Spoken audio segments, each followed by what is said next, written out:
안녕하세요. 커피앤톡입니다. 오늘도 와주셔서 감사드리고요. 바로 사연 읽어보겠습니다. 안녕하세요. 저는 현재 남편과 헤어지고 각자 도생하며 살고 있는 대한민국의 여성입니다. 저도 헤어지기 전에는 시댁과 그리 나쁜 관계를 가지고 있지는 않았어요. 지금은 서로 아는 체도 하지 않으며 살고 있지만요. 남편과 헤어진 것은 남들과 마찬가지로 흔한 이유였죠. 그래도 저는 남편과 결혼한 것을 후회하지는 않아요. 세상에 둘도 없을 것 같은 시무를 알게 되었거든요. 시무를 보면 어떻게 저런 남편이 시무의 밑에 있을까 싶을 정도로 둘은 전혀 닮지 않았어요. 그런 시무를 저도 많이 좋아했고 많이 따랐어요. 하지만 시무도 우리의 이혼을 막을 수는 없었죠. 아니, 막지 못했다고 말해야겠네요. 지금부터는 그때의 이야기를 해보려고 해요. 전 사람 일에 귀천이 없다는 말을 시모를 만나서 제대로 배울 수 있었어요. 결혼 전에는 그냥 당연하게 사람 일에 귀천이 없다고 생각만 하고 있었죠. 그런 제게 제대로 된 의미를 알려준 것이 바로 시모였어요. 그 생각은 시모와의 첫 만남에 갖게 되었죠. 결혼 전 시모의 가게인 국밥집을 찾아간 날이었어요. 처음 남편과 손을 잡고 갔던 그곳은 정말로 허름한 외형을 가지고 있었어요. 처음에는 그런 외형에 놀라서 남편을 한번 쳐다보고 국밥집의 문을 열었어요. 그런데 웬걸? 거기에는 제가 상상했던 그 이상으로 더 작고 허름한 공간이 있었죠. 사람 일에 귀천없다 생각했던 제 눈살도 금방 찌푸려지더군요. 저도 어쩔 수 없이 외관이 더 중요했던 사람인 거죠.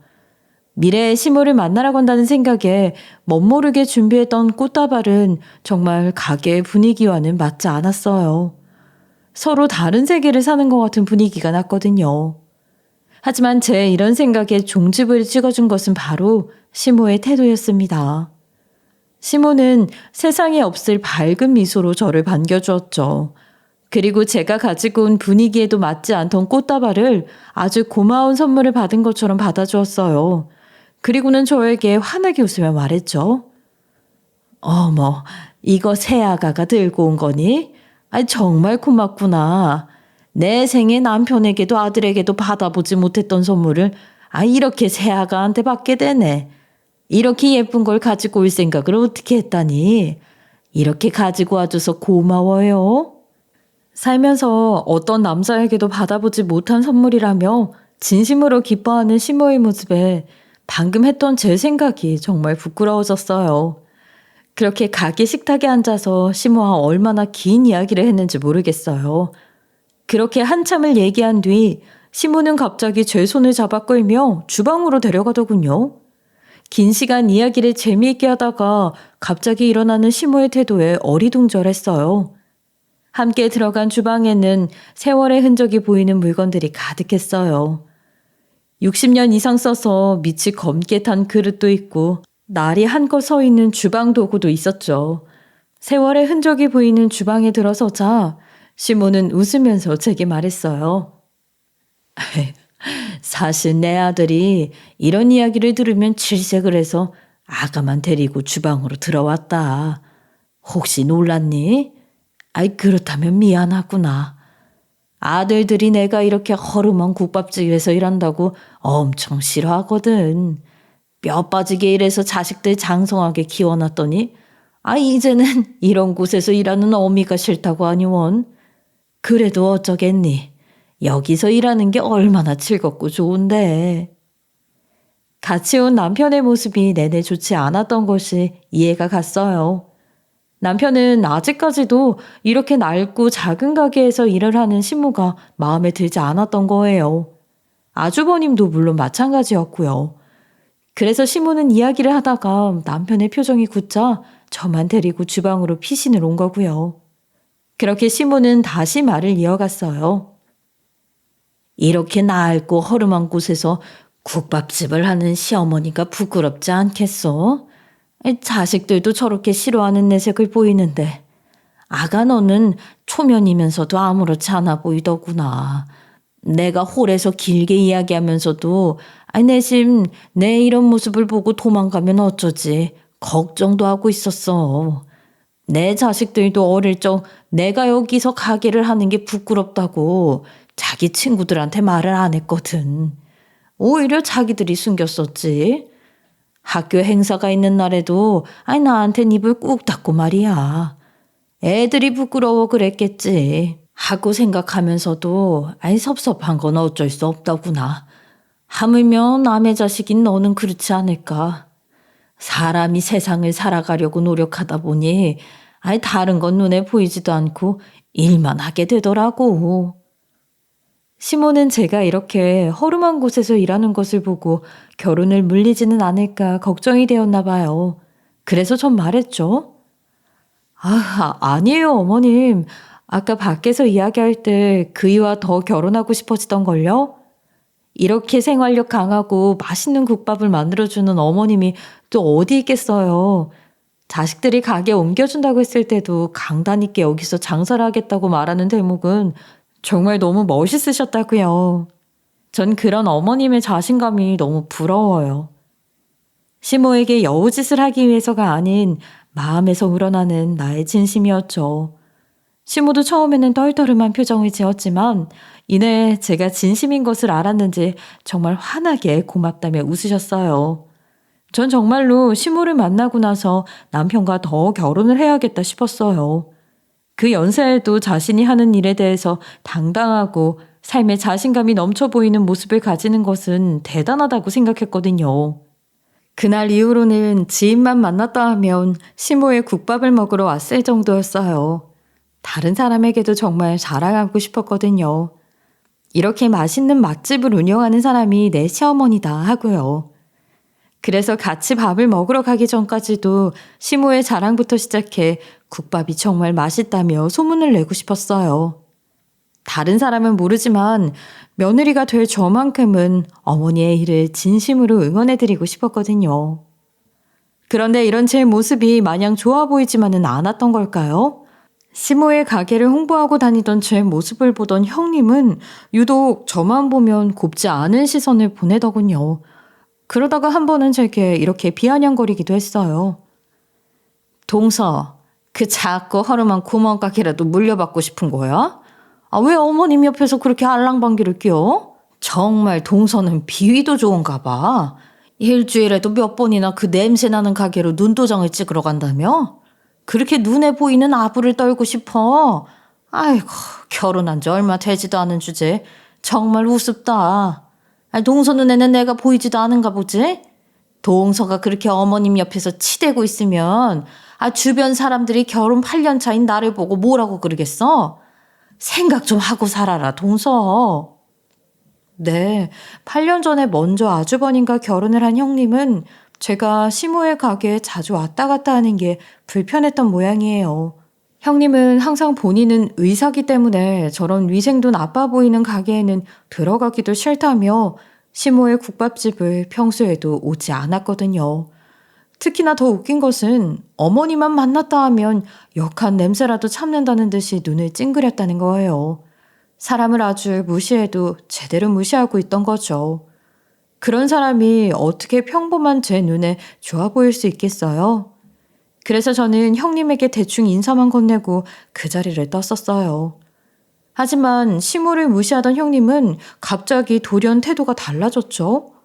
그로부터 얼마 뒤 갑자기 형님이 시모를 마치 친모를 대하듯이 시모를 추켜 세우기 시작했거든요. 그런 형님의 태도 변화에 저 또한 어리둥절했어요. 평소에 시모를 어떻게 대했는지 다 알고 있었으니까요. 또 형님은 제가 들으라는 듯이 제가 있는 자리에서 시모에게 이렇게 이야기를 했어요. 어머님, 이제 가게에 이렇게 나와서 일하는 날을 줄이시는 건 어때요? 어머님 이제 나이도 있고 한데 이렇게 자꾸 몸 사용하시다가는 잘못될 수도 있어요. 저처럼 의사 며느리 좋다는 게 어디 있겠어요? 병원에서 진찰도 받으시고 이제는 이렇게 안 아픈 곳 없는 몸도 돌봐가면서 사셔야죠. 어머니도 이제 어머니의 인생을 사셔야 하지 않겠어요? 맨날 저렇게 찾아와서 실속 없이 구는 사람이 무슨 소용이 있겠어요? 저처럼 어머니를 제대로 챙길 수 있는 사람이 좋은 거지. 제가 집에 어머니 방도 다 만들어 놨으니까 몸만 들어오세요. 제가 어머니 선물로 안마 의자도 준비해뒀다니까요. 이젠 동서도 생겼겠다. 며느리 덕도 한번 보셔야죠. 그러면서 예전에 저에게 알랑방귀를 낀다 어쩐다 하더니 지금은 반대로 형님이 시모에게 알랑방귀를 끼고 있는 거죠. 어이가 없었어요. 제가 시모를 찾아가기만 한 건 아니었거든요. 시모의 일을 돕기도 하고 홀에 잡다한 일들을 한 번씩 도와주곤 했으니까요. 그런데도 저 들으라는 듯이 형님은 이렇게 말하더군요. 어머님 인생이 여태껏 어떠셨어요? 아니 아들 잘 키워놨더니 아들이란 놈은 부모가 부끄럽다고 찾아오지도 않고 저도 부끄럽지만 8년간 의사 생활하느라 어머님 못 돌봐드렸고요. 그렇다고 제가 어머님이 싫은 건 아니었어요. 저도 병원에서 자리 잡는 게 너무 힘들어서 그랬던 거예요. 얼마 전에는 병원에서 진료를 보는데 어머님이랑 비슷한 연세를 가진 분이 오셔서 진료를 받았거든요. 그분도 어머님처럼 가게를 하고 있었는데 너무 오랫동안 일을 하다 보니 이렇게 됐다면서 말하는 게 제가 어머님 생각이 퍼뜩 나더라고요. 저도 지금까지 평생 일만 해서 지금 위치까지 올라왔는데 어머님도 그런 면에서는 저랑 같지 않겠어요? 평생을 일을 하다가 자기 삶도 한번 못 살아보셨는데 이제라도 재미있게 살아보셔야죠. 아주 시모의 삶이 제 삶이라도 되는 듯이 말하는 형님의 태도에 어이가 없었어요. 어머님 인생을 돌아보니 같은 여자로서 눈물겹다며 자기도 평생을 의사 일을 하면서 아픈 환자들 돌봐왔다고 그러면서 지금 깨달았다고 말하는 형님의 말이 너무나 가증스러웠어요. 형님의 태도가 돌변한 지 얼마 지나지 않아서 저는 그 이유를 알게 되었죠. 역시나 사람은 바뀌지 않는다더니 이유가 너무나 형님과 비슷했습니다. 시모의 국밥집은 생각보다 많은 사람들이 찾고 있거든요. 그러니까 여태까지 벌었던 돈이 얼마나 많겠어요. 그런 시모가 모아둔 돈은 대부분을 저축을 하셨다고 해요. 그렇게 은행 VIP가 된 거고요. 그런 시모가 운영하시는 가게니 은행 직원들이 아주 눈도장 하나라도 찍으려고 매번 시모의 국밥집을 들렀던 겁니다.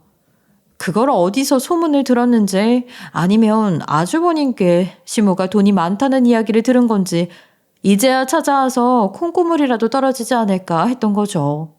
전 그런 형님의 태도에 눈살이 찌푸려졌고요.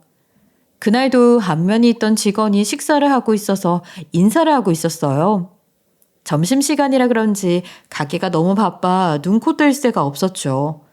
그래서 고양이 손이라도 빌려드리자 싶어 계산을 담당하고 있었어요. 그러자 아까 밥을 먹던 은행 직원이 다 먹었는지 계산을 하러 오면서 말하는 거예요. 저는 어머님 손맛이 좋아서 매주 가게에 안 들리면 아이 몸에 좀 있으시더라고요. 전 여기 며느님이 한 명인 줄 알았는데 이제 보니 며느님이 두 분이셨군요. 얼마 전부터 보이길래 알았죠. 그분이 형님이신가 봐요. 여기서는 거의 못 보던 얼굴인데. 어쨌든 사장님께 들으셨죠? 얼마 전에 투자하신다고 말씀하셨는데 그거 잘 얘기되셨대요? 혹시라도 결과 알게 되시면 저한테 꼭 알려주세요. 사람 사이 좋다는 게 무슨 말이겠어요. 그는 은행 영업사원이었는지 저에게 이렇게 말을 하는 겁니다. 하지만 잘못 짚었던 거죠. 저는 시모와 돈에 관련된 이야기는 전혀 하지 않거든요. 어차피 재산을 받는 것은 제 남편인데 그때 가서 이야기하면 되는 거지 싶었고요. 지금 저는 결혼한 지 얼마 되지도 않은 새댁인데 거기까지 신경 쓸 여력이 없었어요. 하지만 이 직원의 대화로 저는 알게 된 거예요. 형님이 왜 그렇게 요즘 가게를 왔다 갔다 했는지를요. 그렇다고 심증만으로 형님의 행동을 함부로 말하고 다닐 순 없었죠. 그런 형님은 이미 어머님을 모시겠다며 방까지 꾸며놓고 있던 모양입니다.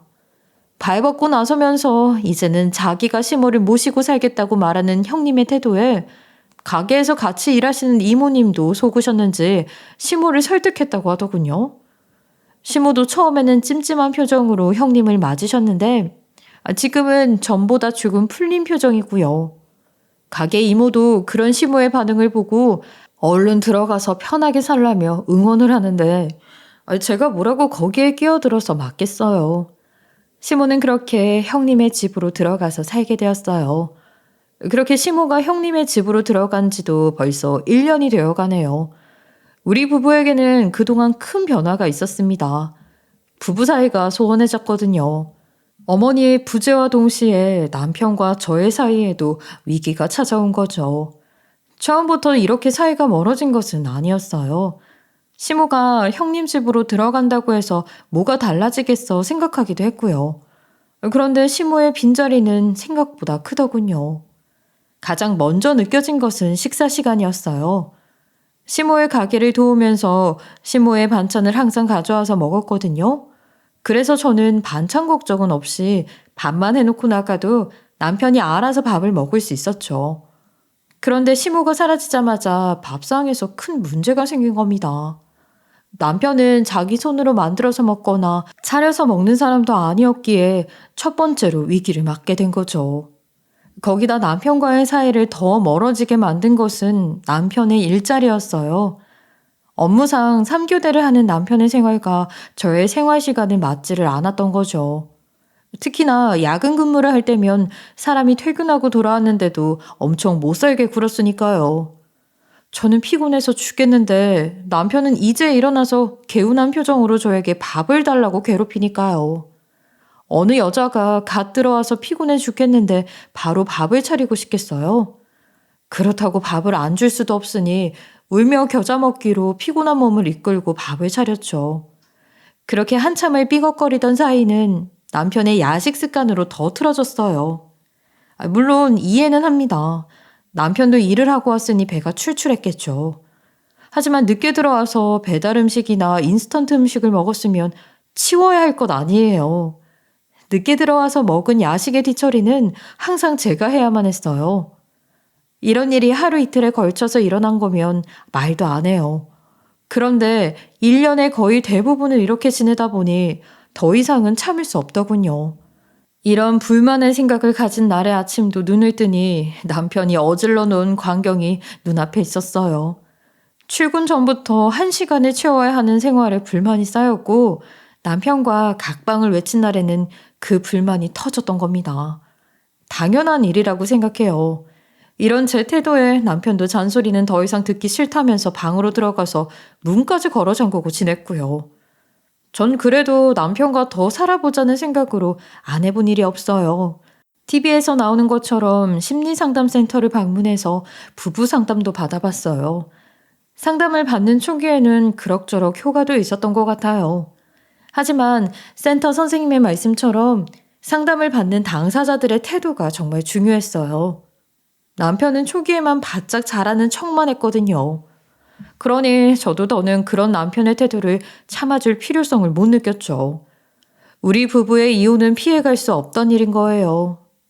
한국에서 이혼을 결정하는데 양가 부모에게 인사를 안 드릴 수는 없잖아요. 그래도 남편과 지낸 시간도 있고 시댁과 보낸 시간도 있으니까 남편은 계속해서 나중으로 미뤘지만 저는 인사라도 드려야겠다 싶었죠.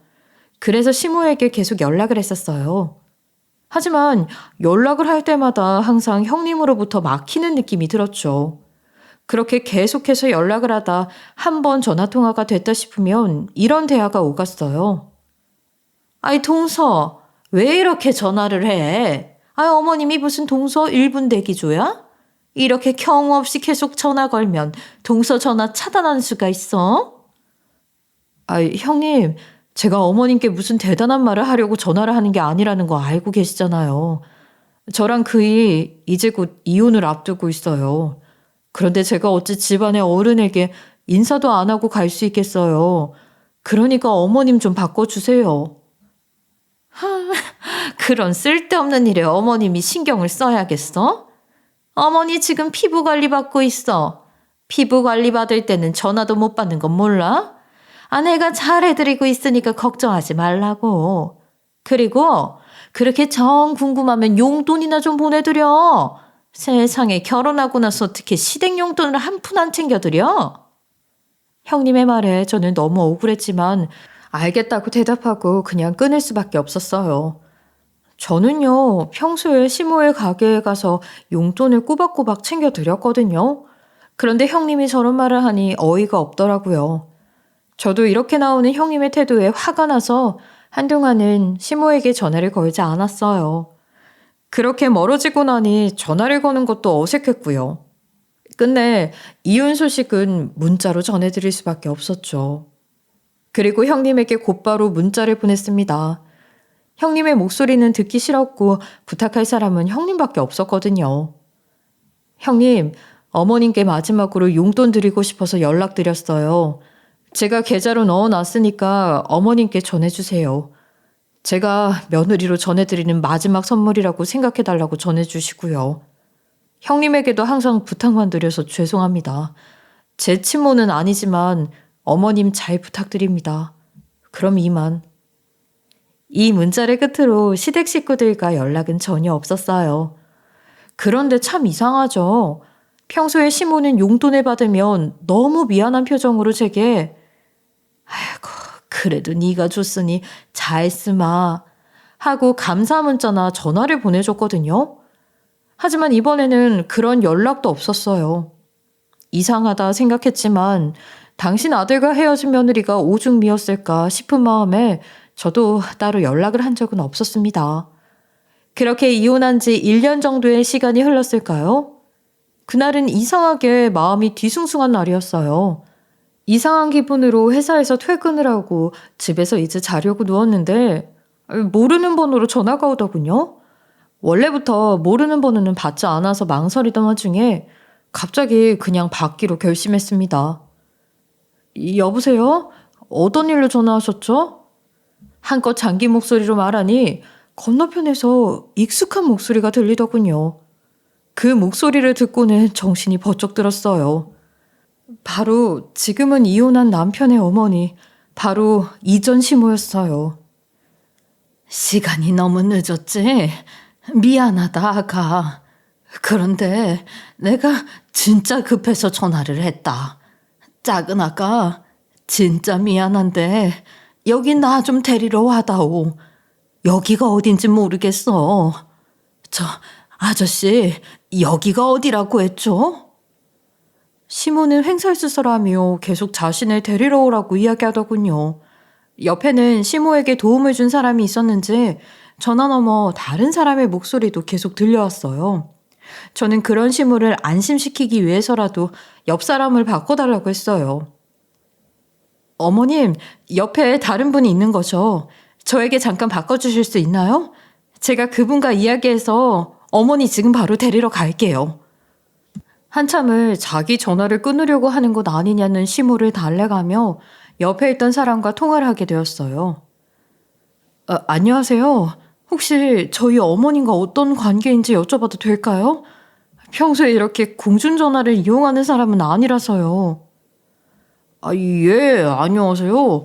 전 그냥 길을 가고 있는데, 여기 할머님이 눈이 편찮으신지 헤매고 계시더라고요. 그래서 처음엔 그냥 전화를 빌려줄 테니까 가족에게 연락해 보시라 했는데, 왠지 가족에게 전화하는 것은 싫다고 하시고, 주변에 공중전화 같은 데서 자기가 직접 전화하겠다고 하셔서 지금 도움을 드리고 있어요. 여기 위치 알려드릴 테니 어서 모셔가세요. 많이 편찮아 보이시는 분인데. 남자의 말에 저는 이상함을 느꼈지만 바로 남자가 말한 공중전화 박스로 달려갔습니다. 그런데 도착해서 시모의 모습을 본 순간 저는 제 눈을 의심할 수밖에 없었어요. 시모는 자기를 부르는 소리에도 허공만 허우적대고 있는 겁니다. 어머니, 도대체 이게 무슨 일이 있었던 거예요? 도대체 왜 이러고 계세요? 형님은요? 남편은요? 제 목소리가 들리는 방향을 찾으면서 시모는 계속 허우적대며 오더군요. 저는 급하게 뛰어가서 그런 시모의 팔을 잡고 다시 물었죠. 아니, 이 사람들은 도대체 이렇게 편찮은 사람을 돌보지도 않고 뭐 하는 거야? 어머님, 말해보세요. 무슨 일이 있었던 거예요? 그리 정정하시던 분이 왜 이렇게 되셨어요? 시간이 얼마 지났다고 이렇게. 너무나 속상했죠. 그래도 한때는 제가 좋아했던 사람이 이렇게 길에서 헤매고 있었으니까요. 그런 제 목소리에 놀랐는지 몸을 움츠리던 시모는 천천히 입을 열었어요. 자, 그 나가 맞지? 내가 지금 앞이 잘 안 보여서. 얼마 전에 사고가 있었거든. 치료를 받긴 했는데 이제 시력은 영 돌아오기 어렵다나 봐. 처음에는 작은 아들한테 전화를 하려고 했는데 생각해보니 일하고 있겠더라고. 내 염치는 없지만 급하게 너한테라도 전화를 했다. 그동안 잘 지냈니? 내가 갑자기 연락이 없어서 섭섭하지는 않았고. 급히 제 안부를 묻는 시모는 얼굴이 편치 않아 보였어요. 저는 시모를 돌봐준 남자에게 감사하다는 인사와 함께 시모를 데리고 급히 자리를 옮겼어요. 밖은 아직 날이 쌀쌀해서 계속 있으면 시모의 건강이 더 안 좋아질 것 같았거든요. 그렇게 제 집으로 자리를 옮겨 이야기를 계속했어요. 여태 어떻게 지냈는지, 시모는 시댁에 연락을 넣겠다는 제 팔을 잡으며 안 된다는 말만 계속했죠. 안 돼. 큰애한테는 연락하지 마라. 네 남편한테도. 내가 괜히 집에 연락을 안 한 게 아니야. 그 현놈들이 전부 한통속이었어. 정말 상종도 못할 사람들이다. 내 배로 나왔지만 어떻게 그런 아들이 나왔는지 정말 애들을 잘못 키운 것 같아서 한스럽다. 그날 밤 저는 시모에게 1년 반 만에 그 사이에 있던 일의 모든 전말을 들었어요. 심지어 시모는 남편과 제가 이혼한 사실도 알지 못하고 있었죠. 아니, 작은 애 네가 이혼을 했다고? 나는 그런 이야기를 들은 적이 없다. 도대체 왜? 아니, 우리 애가 무슨 잘못을 했길래 이혼까지 한 거냐? 아니다. 못난 아들 대신 내가 사과하마. 작은 놈까지 그렇게 남을 괴롭히는 놈이었다니 내가 정말 자식 농사를 제대로 못 지었구나. 저에게 이혼 소식을 들은 시모는 대뜸 미안하다고 사과를 했고 저는 그런 시모를 말리느라 진땀을 뺐죠. 사실 내가 여태까지 그리 좋은 시간을 보내질 못했어.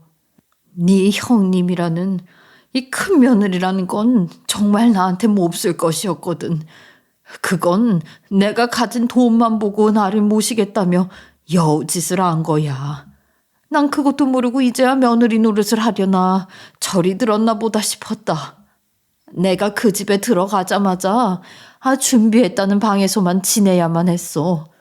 거의 방치 수준이었지. 시모는 그때의 기억이 떠오르는지 손을 바들바들 떨면서 말을 이었어요. 그렇게 며칠이나 지났을까? 하루는 내가 안 되겠다며 외출을 하겠다고 말하니 큰애가 내 앞을 가로막더구나. 그러면서 나한테 나갈 생각도 말라며 윽박을 질렀지. 큰애가 그렇게 하니 무서워서 한동안은 방에 갇혀서 지냈어. 그러다가 생각이 든 거지. 이렇게 살면 제 명에 못 산다고. 그래서 그 집을 뛰어나왔고 그러다 사고가 난 거야. 병원도 겨우 갔다 왔지. 큰애가 의사인데도 제대로 된 치료도 못 받았다. 그렇게 내가 짐짝이 될 것 같으니까 그년이 날 내줬더구나. 쫓겨나기 전에는 무슨 서류 같은 곳에 서명을 하라면서 말이야. 내 인생 그렇게 못난 년놈은 처음이었다. 내 아들이라지만 자기 어미가 그런 대접을 받으면 말려야 할 것 아니냐? 쫓겨나니 분통이 터졌지만 떠오르는 사람이 너밖에 없었어. 그런데 네가 이혼을 했다니. 형님은 정말 인간 말종에 가까운 사람이었어요. 이렇게 노쇠한 시모를 박하게 대하고 쫓아내기까지. 사람이라면 할 수 없는 짓들을 서슴없이 저질렀으니까요. 전 그런 시모에게 미안한 마음에 저도 모르게 사과를 했어요. 어머니, 죄송해요. 저의 사과에 놀란 시모는 아니라며 손사래를 쳤지만 저는 말을 이어갔죠. 제가 이혼 이야기가 나왔을 때 무리하더라도 어머니 얼굴 한 번이라도 뵙고 했어야 하는 건데 저는 한 번을 찾아갈 생각을 안 했어요. 그리 잘난 형님을 따라간 어머님께 약간 섭섭한 마음도 있었나 봐요. 그래도 며느리라면 그래선 안 됐었던 건데 정말 죄송해요. 그때 찾아갔다면 이런 일도 생기지 않았을 텐데 뭐라고 말을 해야 할지 모르겠어요. 전 정말 시모에게 죄송한 마음밖에 없었어요.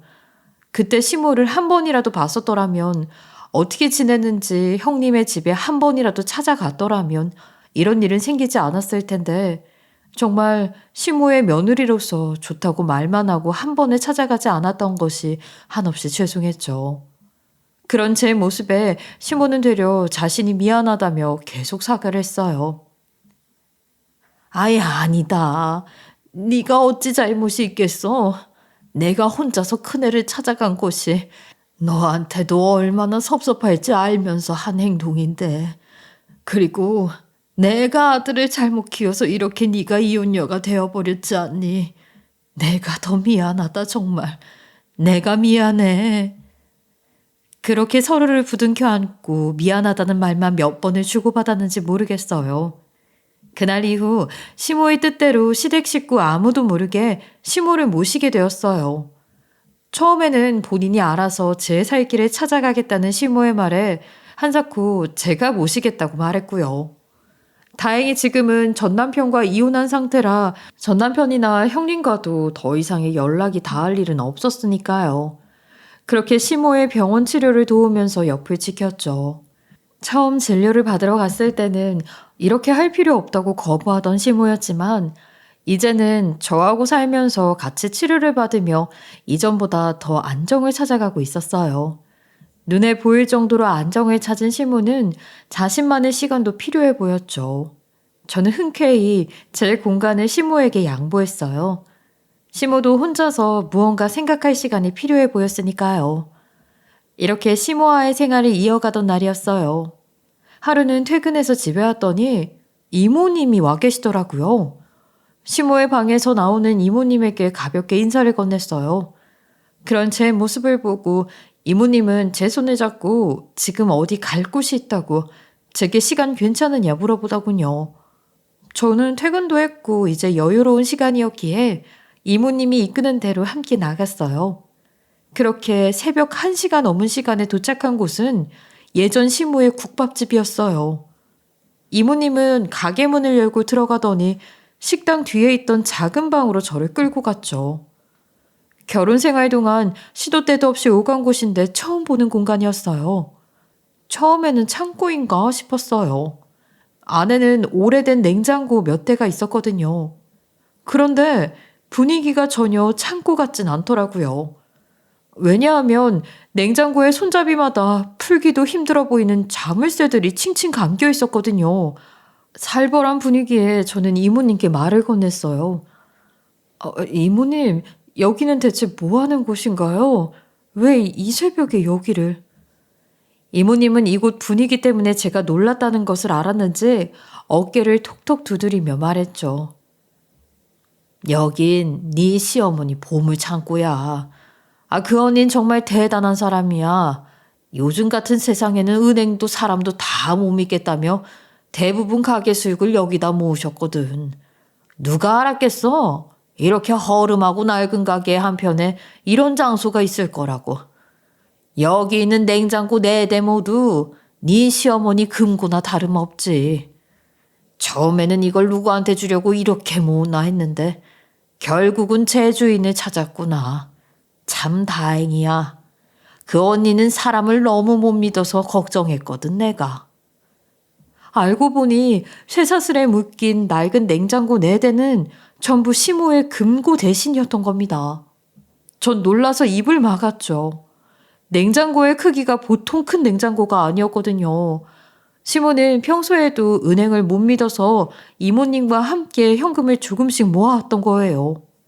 그렇게 국밥집에 50년이 넘는 수익이 여기에 차곡차곡 모이게 되었고 비상시를 제외하고는 여기 있는 쇠사슬을 푼 일은 거의 손에 꼽을 정도라고 말하더군요. 그제야 모든 상황이 이해가 됐죠. 시모가 왜 이렇게 허름한 가게를 자식들이 큰 곳을 장만해준다고 해도 계속 여기서 장사를 했는지 말이에요. 언닌 이제 결정했다. 이걸 너한테 맡기기로. 나도 너라면 마음 놓고 이제 이걸 넘길 수 있겠어. 사실 이렇게 많은 돈을 쌓으면서 지내는 게 그리 마음이 편하지는 않거든. 이제라도 네 시어머니가 결정을 했으니 다행이지. 나도 언니의 의견에는 찬성이고 정말 잘한 결정이라고 생각해. 여길 너한테 보여주는 지금도 보통은 너처럼 놀라는 게 아니라 여기 있는 돈에 먼저 눈독을 들이려고 하거든. 너같이 순수한 반응을 보여주는 사람이 없긴 하지. 오늘 시모는 결정했던 겁니다. 제게 이 많은 돈을 맡기기로 했다는 것을요. 하지만 전 이제 시모와는 아무런 상관이 없는 며느리도 아닌 사람이에요. 그래서 선뜻 받겠다고 하기 힘들었죠.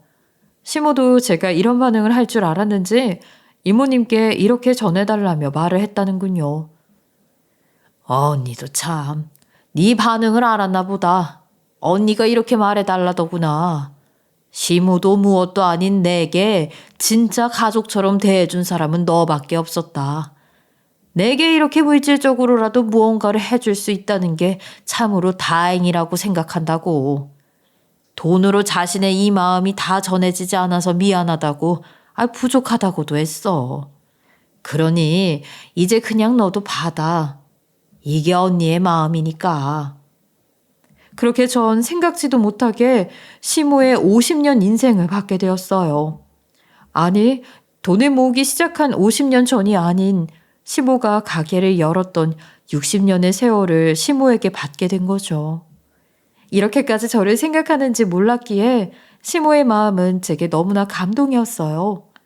그리고 최근에 시모를 통해서 알게 된 사실인데 형님이 가지고 간 돈은 시모의 재산에 손톱에 때만도 못하다고 하더군요. 돈만 탐하는 사람에게 자신의 전부를 보여줄 수는 없지 않겠냐며 호탕하게 웃는 시모의 모습에 옛날 자신감을 되찾은 것만 같아 뿌듯함과 안도감을 함께 느꼈죠. 그날 얻은 뜻밖의 재산에 제 일상이 변했을 거라 생각하겠지만 전혀 그렇지는 않습니다. 전 아직도 그 돈을 낡은 냉장고 안에 그대로 두고 평소처럼 지내고 있거든요. 다만 최근에 한 번 열었던 적이 있었는데 그건 시모를 위해서였죠. 시모가 시력은 잃었어도 맛보는 건 다른 누구도 따라갈 자가 없는 시모만의 가게를 조금 더 좋은 곳으로 마련해 드리려고요. 물론 지금의 장소는 그대로 이모님이 이어서 국밥집을 하기로 했고요. 새로 마련하는 장소는 오롯이 시모만을 위한 쉼의 공간으로 만들어 드리려고 계획하고 있어요. 사실 집에서 편히 쉬시라 했지만 다른 곳보다 가게 안이 가장 편하다고 느끼는 시모를 위한 결정이었어요. 하루는 제가 시모가 준 돈을 사용하는 것을 본 적이 없으니 시모가 걱정이 되었는지 이렇게 말하더군요. 그 돈 정말 내가 열심히 벌어서 모은 돈이다. 정말 깨끗하고 하자도 없는 돈이니 편하겠어. 너도 이제 너를 위해서 살아야 할 것 아니냐. 언제까지 이렇게 이 늙고 상관도 없는 노인 돌보며 일하면서 살 거야? 너도 네 인생을 살아야지. 눈치 볼 필요 없다. 내가 그 돈 네가 다 쓰고 죽겠다고 해도 뭐라 안 하니까 편하게 사용해라. 저를 위해 쓰라고 말하는 시모의 말에 저는 웃으면서 답해줬어요. 어머니, 전 저를 선택해 주신 것만으로도 감사해요. 지금은 당장 돈이 필요한 일이 없어서 사용하지 않고 있는 거예요. 저도 받은 만큼 열심히 사용하려고 노력 중이랍니다. 지금은 일단 어머님이 좀 나아지면 제 삶을 한번 짜보려고요. 저는 시어머니 덕에 통째로 바뀐 인생을 그냥 얻었다고 생각하고 싶지 않아요. 원래 내 것처럼 여기면 언젠간 형님 같은 사람이 될 것만 같았거든요. 지금은 최대한 좋은 곳에 좋은 방향으로 이 돈을 사용하려고 계획하고 있어요. 이런 제 긴 이야기를 들어주셔서 너무나 감사하고요. 이야기 들어주신 모든 분들 늦었지만 새해 복 많이 받으시고 올 한 해는 늘 행복했으면 좋겠습니다. 지금까지 커피앤톡이었습니다. 오늘도 끝까지 함께 해주셔서 감사하고요. 다음 영상으로 또 찾아뵙겠습니다.